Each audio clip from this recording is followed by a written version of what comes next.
Stephen A. Smith said he thought Errol should retire. What do you think of that when I you heard think that? that, I mean, put it like this. You got to think about this. Like, boxers are boxers, different type of people. Mm-hmm.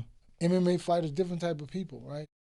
True. But at the same time, I think that you just have to be honest with them, Mm-hmm. talk to him, and reassure him in the sense that just let him know, we'll be better next time. Mm-hmm. If that be the case, we'll be better next time. Mm-hmm. What about for yourself though? Do the trainer gotta go sit with a therapist or go stare out Hey, at the water? What do you gotta do? well, what's funny is, man, it's like you can't be dismissive, right? But Yeah. at the same time, after that fight, the next day I had to fly to London Yeah, that's right. With with Joshua. Anthony Joshua. Yeah.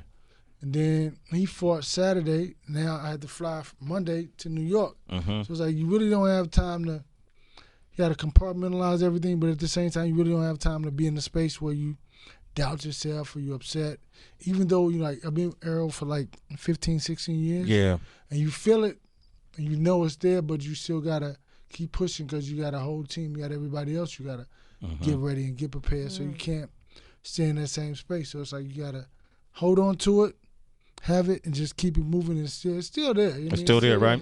What do you think Earl could have done differently to probably yield a different result now that you reflect back? I think that it's something private because we'll do it in the next one. So I see what you mean. You can't tell all the secrets. Really What's going on, boxing heads? It's your boy Pool Kind of Boxing.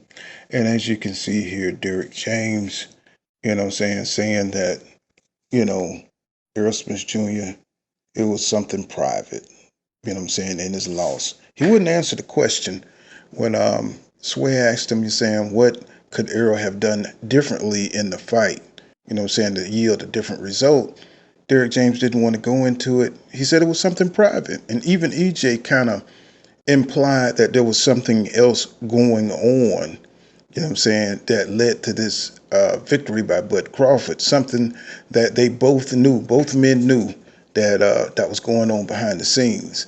And it's something that I suspect that, he was probably weight drained. He couldn't make the weight anymore. And I know people don't like this, but it is what it is. Okay, Bud Crawford won. But as Derrick James said, they'll do better in the next fight at 154. He won't have the same problems, right? So, more and more is going to come out about, this fight. Bud Crawford fans are just happy that he's won the way he won, right? They're not looking at the other side. They're not looking at Errol Spence Jr. and what his deficiencies were in the fight, because that did not look like Errol Spence Jr. And Derrick James, is he stretched too thin? Because, he's talking about the next day he had to fly out to the AJ fight.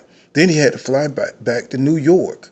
So 2 hours ain't enough, to prepare. 2 hours a day in training ain't enough for these fighters. You got to be dedicated.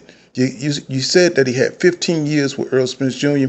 Then you need to stick with Errol Spence Jr., especially when he's fighting the biggest fight of his life, right? So hopefully, he won't have these deficiencies in the rematch. He won't have to squeeze down at 147, a weight that he was done with. He should have fought Crawford at 154. Would have been a better fight. Would have been a better fight. So, I'm just kind of like worried about Jermell Charlo now. Is he going to have the time to prepare, have Derrick James' full attention to get all the tools that he need to beat Canelo Alvarez, right? So these are things that are just floating, out there, in the void of space. Derrick James got to get it together, bro. He need to drop Ryan and AJ if he can't keep his main marquee fighters on top of the game. If he can't give them his undivided attention, he need to really focus on EJ next fight, on this rematch, and he need to focus on Jermell Charlo fight coming up with Canelo Alvarez. And he's still a good trainer, but I think his attention is just divided right now. He's talking about that, spaces and all this shit, where he got to keep moving on. He can't just sit there and coach this man through his first loss. You know what I'm saying? And who knows? Maybe Errol Spence Jr. would have won this. If Derrick James would have been on his shit. So what were these private things that was going on, you know what I'm saying, that we can't talk about. You know what I'm saying? This is the part of boxing that you need to understand that, you know what I'm saying, we're not getting the full story here. We're not getting the full, what was Errol Spence Jr. 100%? You know what I'm saying? What's going on behind the scenes? So, you know what I'm saying? I think it's going to be a different fight at 154.